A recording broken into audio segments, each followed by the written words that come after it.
The Great Hall of the Galactic Council stretched far beyond what human eyes could easily see. Crystalline walls rose hundreds of feet into the air, glowing with soft light from a dozen different suns. Representatives from 200 species sat in their designated areas, each space designed for their unique biology. Some breathed water, others required intense heat, and a few existed as patterns of energy barely visible to most sensors. Dr. Sarah Chen stood at the human delegation's podium, her heart racing despite years of diplomatic training. Today marked the official acceptance of humanity into the Council. After 2 decades of observation and evaluation, Earth had finally been deemed ready to join galactic civilization. She looked at her fellow humans scattered through the delegation area. Scientists, diplomats, military officers, and cultural representatives, all of them shared the same expression of wonder and hope. The High Coordinator, a being that looked like flowing silver sand shaped into something resembling a person, gestured towards Sarah. Its voice came through translation devices as a melodic chime. Humans of Earth, you are welcomed into the Council. Your species has shown technological competence and a desire to learn. We expect you will contribute to the prosperity of all civilized worlds. Sarah bowed respectfully. Thank you, High Coordinator. Humanity is honored to join this great assembly. We bring our skills, our knowledge, and our dedication to cooperation. We hope to learn from the wisdom of species far older than our own. There was polite acknowledgement from the assembled delegates, though Sarah noticed it was rather quiet. She had expected more enthusiasm, but she reminded herself that these were ancient civilizations. Perhaps they were simply reserved in their celebrations. Over the following months, humanity threw itself into council work with characteristic energy. Human engineers volunteered for the most difficult projects. Human doctors offered their services to any species that needed them. Human scientists eagerly collaborated with alien researchers, always asking questions, always wanting to learn more. But slowly, patterns began to emerge. When humans suggested improvements to council technology, the ideas were listened to politely, then quietly shelved. When human representatives proposed new trade agreements that would benefit smaller species, the proposals vanished into bureaucratic committees. When humans offered to mediate disputes between council members, they were told such matters required more experienced civilizations. Instead, humans found themselves assigned to specific tasks. Mining operations in asteroid fields where radiation made it dangerous for most species. Patrol duties in lawless sectors of space where pirates operated freely. Cleanup operations on worlds devastated by industrial accidents or ecological disasters. Always, the Council framed these assignments as opportunities for humans to prove their worth or gain valuable experience. Human crews accepted these missions without complaint. If this was how they could help, then this was what they would do. After all, they were the newest members. Perhaps this was simply how things worked. Earn trust through service and eventually equality would follow. Sarah began to notice other things too. In private conversations, some council members spoke to her with a tone she had not expected. Condescension. When she presented detailed reports on human achievements, senior delegates would smile indulgently, as one might smile at a child showing off a drawing. When human philosophers discussed moral questions at council symposiums, older species would listen with barely concealed amusement. One evening, after a particularly long council session, Sarah found herself alone with Ambassador Kelthis, a member of the Vorath species. The Vorath were insectoid beings with brilliant minds and a reputation for blunt honesty. You seem troubled. Dr. Chen, Kelthis said, his compound eyes reflecting the light in complex patterns. Sarah hesitated, then decided honesty might be valuable. I had hoped our membership would involve more collaboration. Instead, it feels like we are being used. Kelthis made a clicking sound that his translator rendered as a sigh. Dr. Chen, the council is ancient. Many of these species have been part of this organization for millions of years. They have established patterns of behavior. To them, your species is incredibly young. Your entire civilization, from the first stone tools to your current spacefaring age, is barely a moment in their timescales. But that does not mean we should be treated as servants, Sarah replied quietly. No, it does not. Kelthis agreed. But they see your eagerness to help as proof of your naive nature. They see your emotions as weakness, They see your willingness to take dangerous assignments as evidence that you do not understand your own value, and because you continue to accept these conditions, they believe you always will. Sarah felt something cold settle in her stomach. So we prove ourselves through service, hoping for respect that will never come. That is one possibility, Kelthis said carefully. The other is that eventually, your species decides whether this arrangement serves your interests. But for now, Dr. Chen, your people seem determined to keep trying. Perhaps that hope is admirable. Or perhaps it is exactly what the Council expects from you. That night, Sarah could not sleep. She thought about the human miners working in radiation zones. She thought about the human patrol ships in dangerous sectors. She thought about the human scientists whose discoveries were credited to their alien supervisors. She thought about the pattern Kelthis had described. And she wondered how long humanity would continue to hope that dedication would eventually earn respect. But the next morning, when the council convened, Sarah stood at her podium with a smile. Because that was what humanity did. They kept trying. They kept hoping. They kept believing that eventually, good faith would be returned with good faith. It was who they were. And perhaps, Sarah thought, that genuine optimism was something the ancient cynical council had forgotten was even possible. 30 years after joining the Galactic Council, humanity had become the backbone of operations that other species avoided. The pattern had solidified into something that looked less like cooperation and more like exploitation, though no one ever said it quite so directly. Captain Marcus Torres commanded the mining fleet operating in the Helios Belt, a region of space where radiation levels fluctuated wildly and asteroid composition made sensor readings unreliable. 3 other species had tried to mine there and abandoned it as too dangerous. Humans took over the operation because, as the Council put it, your species has shown remarkable adaptability to challenging environments. What they meant was that humans were willing to die for resources that would enrich Council coffers. And die they did. The memorial wall on the fleet's main ship held 3,000 names. 3,000 miners who had been caught in radiation bursts, crushed by unstable asteroids, or simply vanished when their ships malfunctioned in conditions that pushed technology to its limits. When Marcus requested better shielding technology, the Council approved shields that were 2 generations behind what they used in safer operations. When he asked for advanced medical facilities to treat radiation sickness, he received outdated equipment that other species no longer wanted. The message was clear. Human lives were acceptable losses in pursuit of resources the Council needed. But the most bitter part came when Marcus learned that a mining innovation his chief engineer developed, a technique that could safely extract resources from unstable asteroids, had been credited to a Vorath supervisor who had visited the operation once. The technique was now being taught across Council space as Vorath ingenuity. No mention of the human engineer who had spent 5 years developing it. No mention of the human miners who had tested it at great personal risk. Commander Lisa Park faced different challenges in the frontier sectors. For 20 years, she had led human patrol fleets through the lawless regions of Council space. These were areas where pirates operated freely, where smuggling routes flourished, and where Council law existed only in theory. The prestigious species never patrolled there. It was beneath them, they said. Too dangerous, too unrewarding, too far from the centers of power. So humans patrolled. They fought pirates. They protected merchant vessels. They died in encounters with criminals who had better weapons than the outdated arms the Council provided to human forces. And when Lisa submitted reports detailing how much safer the shipping lanes had become, those reports somehow never mentioned human contribution. The Council's official records credited joint peacekeeping operations without specifying who actually did the peacekeeping. The breaking point for Lisa came during a rescue operation. A luxury liner carrying Council dignitaries had engine failure in a pirate-controlled sector. Lisa's fleet arrived within hours and held off 3 pirate vessels while evacuating the liner. 2 human ships were destroyed. 47 humans died. But they saved everyone on that liner, including 5 Council members. Lisa expected some acknowledgement. At minimum, she expected the families of the dead to receive the honors promised to those who fell in Council service.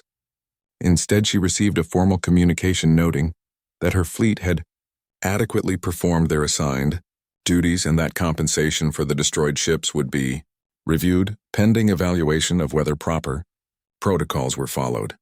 One of the council members, Lisa, did send a personal message. It was brief. "Thank you for doing your duty."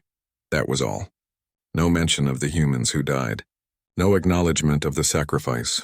Just confirmation that saving council lives was merely expected human behavior. Dr. Sarah Chen, now elderly and serving as Earth's senior representative, watched these patterns repeat across every human operation. Human doctors worked in plague zones other species evacuated. Human engineers repaired critical infrastructure in regions deemed too dangerous for anyone else. Human diplomats mediated conflicts between council species, then watched as senior members took credit for the peaceful resolutions. She had tried to address it. Over the years, she had given speeches, filed formal protests, and requested meetings with senior council leadership. Each time, she was met with polite indifference. Her concerns were noted, she was told. The council appreciated human contributions. Things would be reviewed. Nothing ever changed. At 78 years old, Sarah gave what she decided would be her final address to the council. She spoke for 2 hours, documenting every instance of human sacrifice that went unacknowledged. She listed the innovation stolen, the lives lost, the promises broken. She pleaded with the ancient civilizations to recognize that partnership meant mutual respect, not exploitation. The council listened politely. When she finished, there was a moment of silence. Then the High Coordinator spoke. "Dr. Chen, your passion is noted. However, we must remind you that council operations have maintained galactic stability for millions of years. Your species has been part of this organization for only a few decades. Perhaps with time you will understand that some roles are simply necessary for the greater good." That night, Sarah sat in her quarters looking at Earth through the window. Back home, debates were growing. More humans were asking whether council membership served humanity's interests. Some argued they should demand better treatment. Others said they should reduce their commitments. A few voices, still small but growing, suggested something more radical. Perhaps humanity should simply leave. Sarah's assistant, Michael Chen, her grandson, brought her tea and sat down. Unlike her, he had not grown up dreaming of galactic cooperation. He had grown up watching his grandmother work herself to exhaustion for a council that barely acknowledged her existence. "They will never respect us, grandmother," Michael said quietly. "Not because we do not deserve it, but because they believe they do not need to. As long as we keep accepting these conditions, they will keep imposing them. So what do we do?" Sarah asked, though she thought she already knew the answer. "We remember that dignity sometimes means walking away," Michael replied. "We remember that we do not need their approval to know our worth. We remember that partnership requires 2 willing participants, and we have been doing this alone." Sarah looked at her grandson and saw something she had not expected. Not anger, not bitterness, but clarity. The kind of clarity that comes when hope transforms into understanding. And she realized that the question was no longer whether humanity deserved respect. The question was whether humanity still believed this partnership was worth the cost they were paying. The alarms came at 0300 Council Standard Time. Warning: systems across the Outer Rim colonies began screaming, simultaneously as sensor arrays detected something that should not exist. Ships, thousands of them, emerging from a region of space that maps had always shown as empty void. The threshold crisis, as it would later be called, began with reconnaissance data that made even the oldest council species feel fear. An extragalactic force, technology unknown, intentions unclear, and they were heading directly toward council space. The border colonies, including several human settlements, lay directly in their path. The council convened an emergency session. Michael Chen, now Earth's primary representative after his grandmother's retirement, stood in the human delegation area and listened to the debate with growing disbelief. The discussion was not about how to defend the colonies. It was about which colonies to abandon. The High Coordinator's voice was calm, almost emotionless. "Our strategic analysis is clear. The Outer Rim cannot be defended with available forces. We must consolidate our fleet at the Meridian Line. This will buy time to understand the threat and organize a proper response. The colonies beyond that line will need to evacuate." "That is 200 million beings," someone protested. "We cannot possibly evacuate them all in time." "Then we evacuate those we can," the High Coordinator replied. "This is unfortunate, but the survival of Council civilization must take priority." Michael felt something cold settle in his chest. 60 million humans lived in those colonies. Families, children, people who had built lives on worlds the Council had directed them to settle. And now the Council was prepared to leave them to whatever was coming. He stood. Humanity will hold the line. The Council chamber went quiet. The High Coordinator turned its attention toward him. Explain. We will not abandon our people, Michael said. And we will not abandon our fellow colonists either. If the Council fleet withdraws, humanity will deploy every military asset we have to hold the threshold sectors long enough for a full evacuation. We ask only that the Council provide medical supplies and ammunition. We will handle the rest. There was murmuring throughout the chamber. The High Coordinator regarded Michael with what might have been curiosity. You understand the data you have seen. This force is massive. Your fleet will be destroyed. Probably, Michael agreed, but that is a certainty we accept. What we will not accept is abandoning 200 million people without even trying to protect them. The vote to provide support was surprisingly close. Some council members argued that aiding a doomed defense was a waste of resources.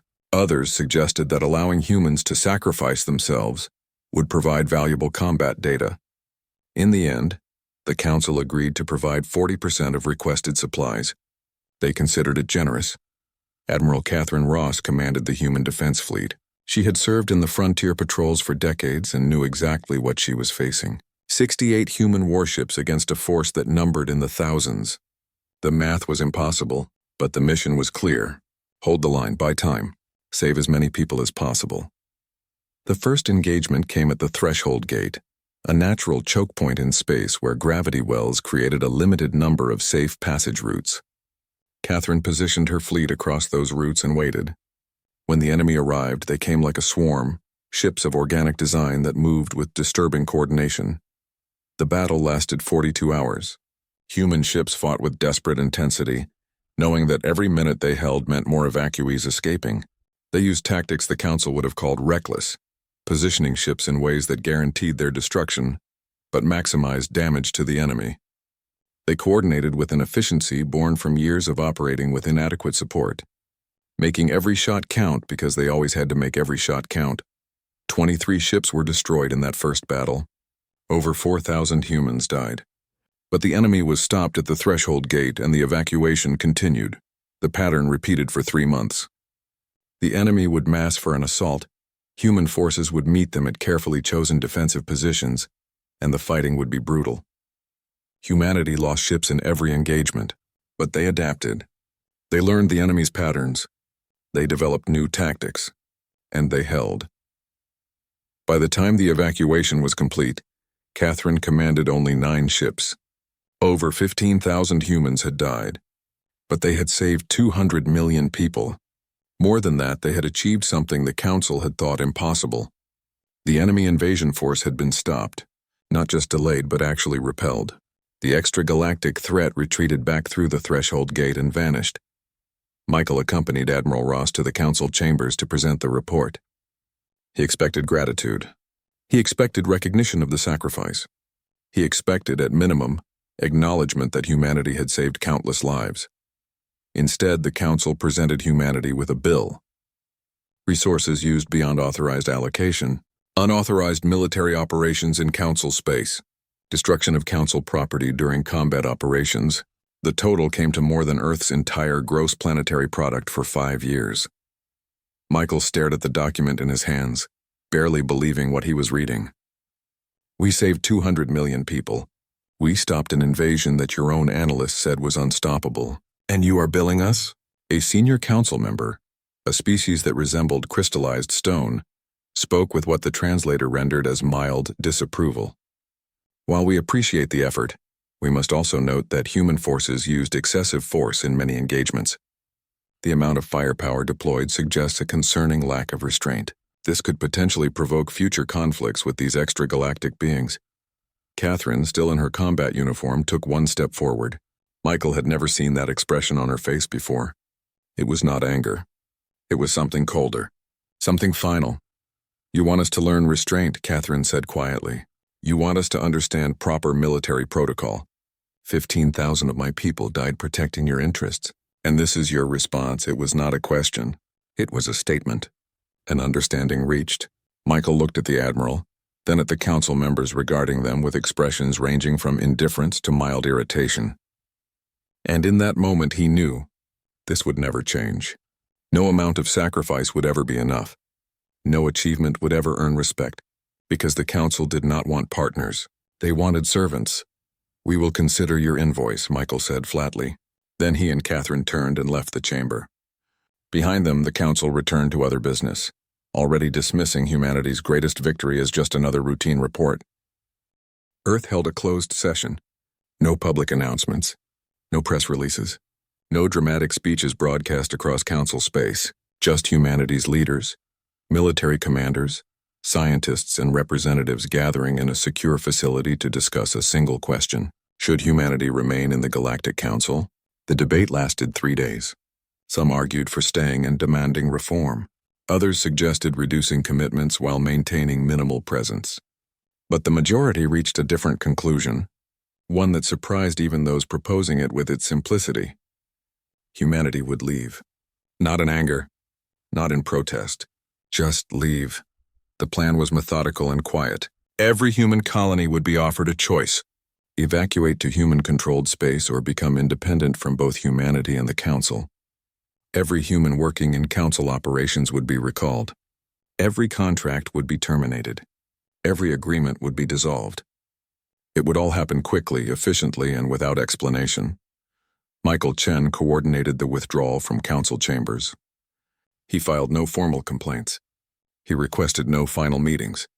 He simply began processing the paperwork required to terminate humanity's Council membership. When asked why, he offered only the barest explanation required by bureaucratic procedure. Earth has determined that Council membership no longer serves our interests. The Council barely noticed at first. Humans had always been quiet, efficient, and non-disruptive. If they were filing paperwork, it was probably just another human peculiarity. Administrative departments processed the termination documents without really reading them. After all, species did not leave the Council. It was unheard of. Surely this was some misunderstanding. But within weeks, the changes became impossible to ignore. Human mining operations in the Helios belt went silent. The crews dismantled what equipment they could take and abandoned the rest. 300 years of Council mining operations in that region ceased overnight. Human patrol fleets withdrew from the frontier sectors. Shipping lanes that had been safe for decades suddenly became dangerous again, as pirate activity resumed unchallenged. Human doctors serving in plague zones and disaster areas requested immediate evacuation. Medical facilities that humans had staffed found themselves suddenly without most of their personnel. Human scientists working in Council research facilities quietly packed their notes and returned home. Projects that had been making steady progress ground to a halt. Human trade ships stopped arriving at Council ports. Markets that had depended on human merchants for agricultural products, manufactured goods, and technological components found their supplies drying up. The Council sent inquiries, then requests for clarification, then demands for explanation. Michael responded to each one with the same brief message. Humanity is exercising its right to withdraw from Council membership. This decision is final. Some Council members assumed this was a negotiating tactic. Humanity was trying to force better terms. They would offer small concessions and humans would return. But the withdrawal continued. Within 4 months, 90% of humans in Council space had returned to human-controlled territory. The High Coordinator finally requested a formal meeting with Michael. It was the first time in 50 years that the Coordinator had personally sought a meeting with a human representative. Michael accepted, though he suspected nothing would come of it. They met in a private chamber. The Coordinator, that being of flowing silver sand, regarded Michael with what might have been confusion. "Explain this action.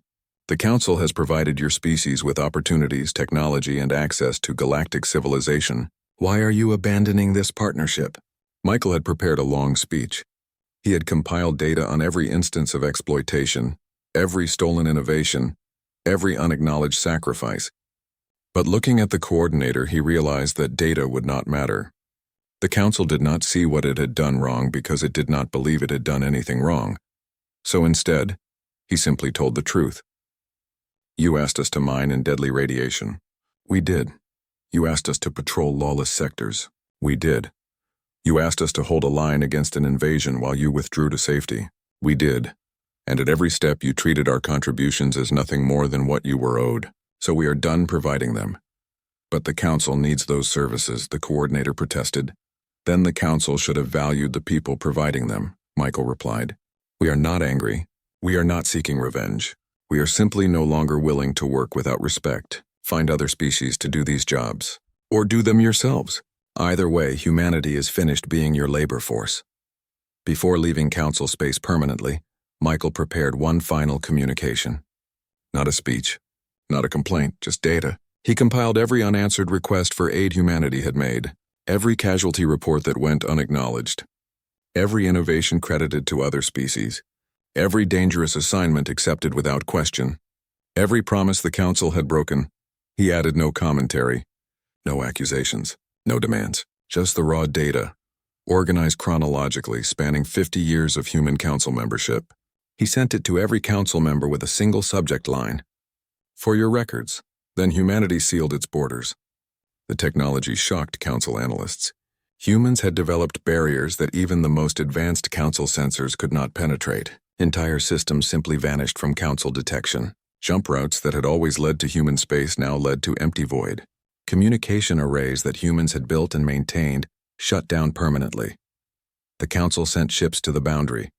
They found a clear line in space marked by automated buoys broadcasting a simple message in every known language. This is the border of human sovereign space. No Council vessels will be permitted to pass. There will be no negotiation. There will be no exceptions. This decision is final. Some Council members argued for forcing the issue. Their military analysts explained why that was impossible. In 50 years, while humans had been doing the dangerous jobs no one else wanted, they had also been quietly advancing their technology far beyond what the Council had realized. The barriers protecting human space represented science that Council experts could not even fully understand, let alone overcome. On the last day before the borders closed completely, a single human transport ship crossed the boundary. It carried the few remaining humans who had chosen to stay in Council space, mostly those with families among other species. As it passed the final checkpoint, Admiral Catherine Ross transmitted one last message. It was brief. To the Galactic Council. Humanity does not require your acknowledgement to know our own worth. We do not need your permission to choose our own path. We do not want your apology because words without change have no meaning. We are simply done. Consider this a lesson in what happens when you take good faith for granted. The ship crossed the boundary, the barrier sealed behind it, and humanity vanished into silence, leaving the Council to finally understand what it had lost. 5 years after humanity's withdrawal, the Council was finally beginning to understand what they had lost. The realization came slowly, like dawn breaking over a landscape that had been hidden in darkness. The infrastructure failures started small. A communication relay network spanning 3 sectors went offline. Council technicians arrived to repair it, only to discover that the entire system had been designed, built, and maintained by human engineers. The documentation was complete, but it referenced human innovations that no other species had replicated. The repair teams did their best, but within months the network was operating at 30% efficiency. That pattern repeated across Council space. Life support systems on stations in harsh environments began failing. Automated defense platforms protecting trade routes shut down. Medical facilities discovered that half their equipment had been designed by human doctors and required maintenance procedures no one else knew. Dozens of critical systems, all quietly kept running by humans that the Council had barely noticed, began to fail. The medical crisis emerged in the 2nd year. A plague broke out on several agricultural worlds. In the past, human doctors would have been deployed immediately. They had developed protocols for containing these diseases, techniques refined over decades of working in the most dangerous regions of Council space. Without them, the plague spread. Millions died before the Council managed to develop less effective containment measures. Council medical experts reviewed their records and made a disturbing discovery. Over the past 50 years, humans had quietly prevented or contained 47 major disease outbreaks. The Council had never realized it because humans had handled these crises so efficiently that they never became Council-level emergencies. The economic impacts proved even more severe. Trade routes that humans had protected became lawless zones again. Piracy rates increased by 300% in the frontier sectors. Merchant vessels that had safely traveled those routes for decades now required expensive military escorts or avoided the regions entirely. Trade decreased. Prices increased. Entire markets collapsed. The mining operations humanity had abandoned remained abandoned. The Council sent several expeditions to restart work in the Helios Belt. 3 failed due to radiation casualties. The 4th succeeded in establishing a limited operation that produced 20% of what human miners had extracted. The cost was 6 times higher. Agricultural imports dried up. Humans had been major food suppliers, providing crops that grew well in human environments but were nutritious to dozens of other species. Without those imports, food prices across Council space increased steadily. Some worlds faced genuine shortages. Council economists assembled a comprehensive report. The numbers were staggering. Humanity's withdrawal had reduced Council economic output by 18%. If current trends continued, they estimated a complete economic collapse within 20 years. The report included a single devastating conclusion. The Council had been dependent on human labor for decades and had never realized it. But the most shocking discovery came from the research divisions. Scientists reviewing recent innovations found that many technologies credited to various Council species had actually been developed or significantly improved by human researchers. The mining techniques, medical procedures, engineering solutions, and scientific breakthroughs that had advanced Council civilization for 50 years had mostly come from human minds. The Council had claimed these innovations as their own, often without even realizing they were doing it. They had simply assumed that any good idea emerging from Council projects was obviously the work of senior species. Humans had not fought for credit, so no credit had been given. Wars erupted in the regions humans had peacekept. Old territorial disputes held in check by human mediation flared into open conflict. Trade disagreements that humans had quietly resolved before they became serious now escalated into economic warfare. The Council suddenly found itself dealing with dozens of conflicts that humans had been preventing through patient, unacknowledged diplomacy. The High Coordinator convened an emergency session. We must re-establish contact with humanity. Offer them whatever concessions are necessary to convince them to return. A delegation traveled to the human border. They broadcast requests for dialogue on every frequency. They offered trade agreements, technology exchanges, seats on senior Council committees, and formal apologies. The response came from automated systems. No discussion. No negotiation. Just a repeated message. The border is closed. This decision is final. The delegation tried for 6 months. They sent thousands of messages. Every possible argument, every conceivable offer, all went unanswered.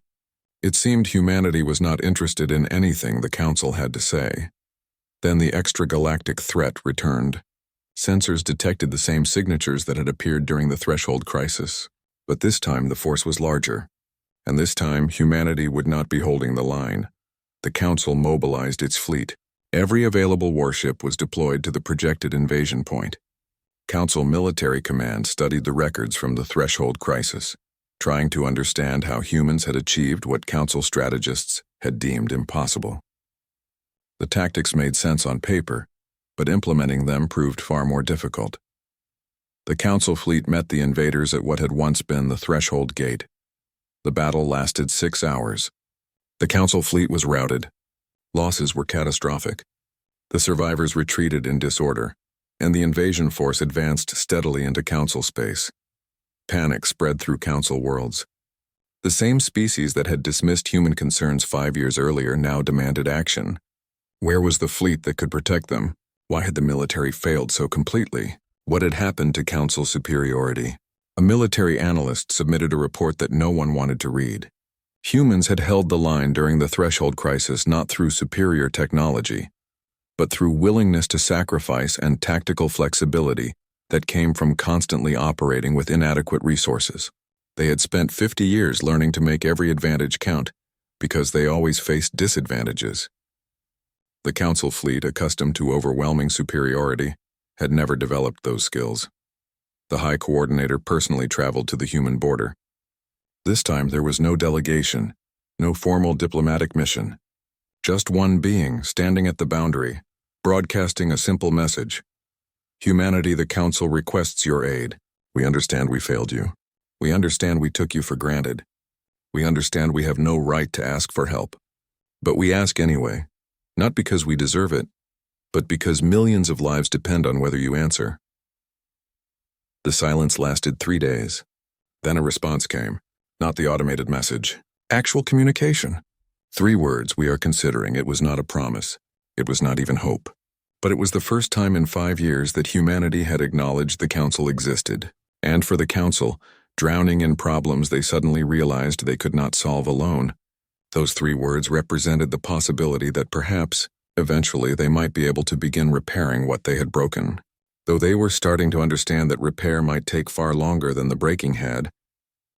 10 years after the withdrawal, a young historian named Talara sat in the Council archives, surrounded by data that most members had never bothered to examine. She was Vorath, the same species as the diplomat who had once warned Dr. Sarah Chen about the Council's patterns. Unlike many of her peers, Talara believed in actually understanding history, rather than just accepting comfortable narratives. What she found shocked her.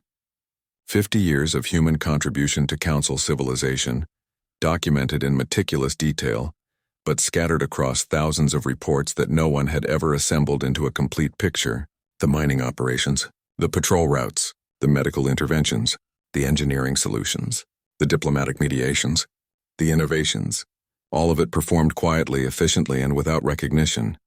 Talara compiled her research into a comprehensive record. When she presented it to the Council, many members were genuinely surprised.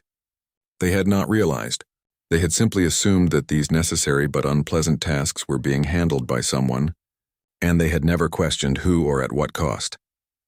The presentation sparked something the Council had not experienced in centuries: self-reflection. Across Council space, species began examining their own behavior. Former colleagues of human workers spoke publicly about what had been lost. Not just the labor, but the friendship, the innovation, the perspective that humanity had brought. Ambassador Kelthus, now ancient even by Vorath standards, gave an interview that became famous. We told ourselves we were superior because we were older. But age without wisdom is just time wasted. Humanity taught us more in 50 years than we learned in the previous million. We simply refused to recognize it. The Council erected monuments, memorials to human sacrifice during the Threshold Crisis, recognition of human contributions to medical science, engineering, and peacekeeping. Museums dedicated to human culture and achievement. They were beautiful, expensive, and utterly sincere. They were also meaningless. The border remained sealed. Humanity acknowledged none of it. Inside human space, life had continued and flourished. Without the burden of Council obligations, humanity had channeled its energy into building something new. A confederation of human worlds and allied species who had chosen to join them, all founded on a principle the Council had forgotten: mutual respect. Michael Chen, now elderly and having passed his diplomatic role to younger generations, lived quietly on Earth. He gardened. He wrote poetry. He spent time with his grandchildren. Occasionally, reporters asked him about the withdrawal. His answer never changed. We did what we had to do. We left when staying became incompatible with self-respect. Some asked if humanity was bitter. Michael would smile at that question. Bitterness requires caring what they think of us. We have moved beyond that. We know our worth now. We do not need their validation. Within human space, the younger generation had grown up with stories of the Council years, but those stories felt distant, almost mythological. They had built lives in a society that valued them, worked with species who respected them, and created innovations that served their own interests. Why would they want to return to exploitation? Admiral Catherine Ross had retired to a colony world, where she taught military history. Her most popular lecture was always the same one: the Threshold Crisis. She would describe the battle in detail, the tactics, the sacrifices, and the victory. Then she would describe the Council's response, and she would end with a question that had no easy answer. What do you do when those you protect do not value your protection? Her students would debate for hours. Some said humanity should have stayed and fought for recognition. Others said the withdrawal was the only dignified response. Catherine never told them which answer she believed was correct. She simply wanted them to understand that the question itself mattered.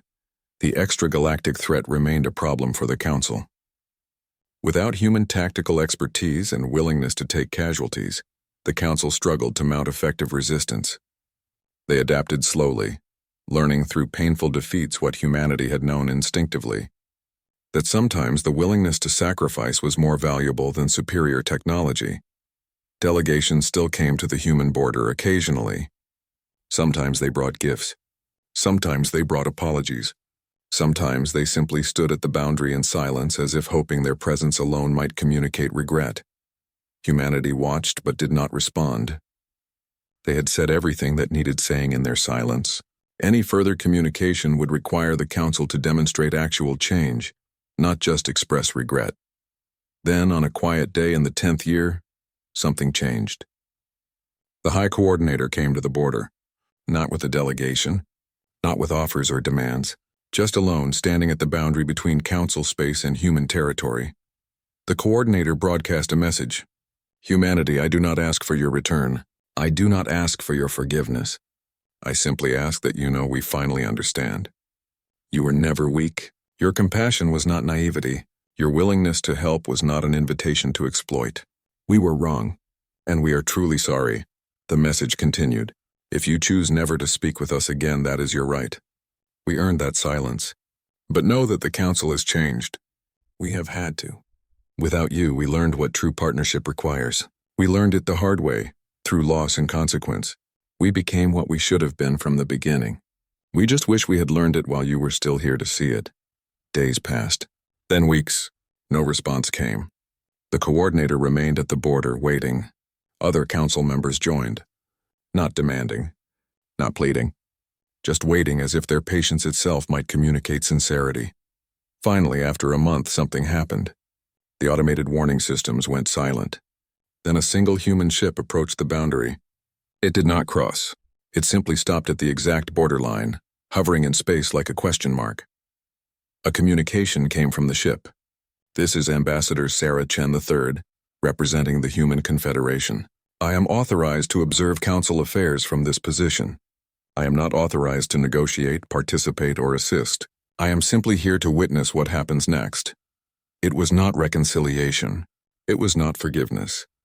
It was not even the beginning of a new relationship. But it was acknowledgement.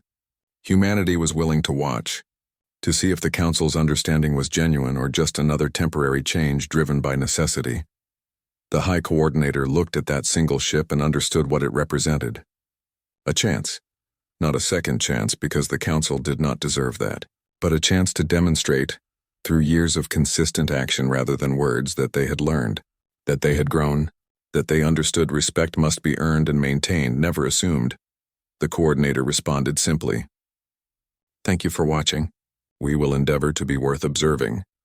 And so a new pattern began. Not partnership, not alliance, just observation. A single human ship at the boundary, watching as the Council slowly, painfully learned to value what they had lost. Perhaps someday, decades or centuries from now, that observation might lead to communication, and communication might lead to cooperation. But humanity was in no hurry. They had learned their lesson too. That walking away was sometimes the strongest thing you could do. That silence could teach more than words. That self-respect meant never again accepting less than you deserved, and that the most powerful position was not needing something from those who had failed you. The door was not closed. But it would take more than apologies to open it. It would take change. Real change, sustained over years, demonstrated through action. And even then, humanity might simply continue observing, content in the knowledge that they no longer needed the Council's approval to know their own worth, because that, in the end, was the real lesson the galaxy had to learn. Humanity had walked away not in weakness but in strength, and they would only ever return on their own terms.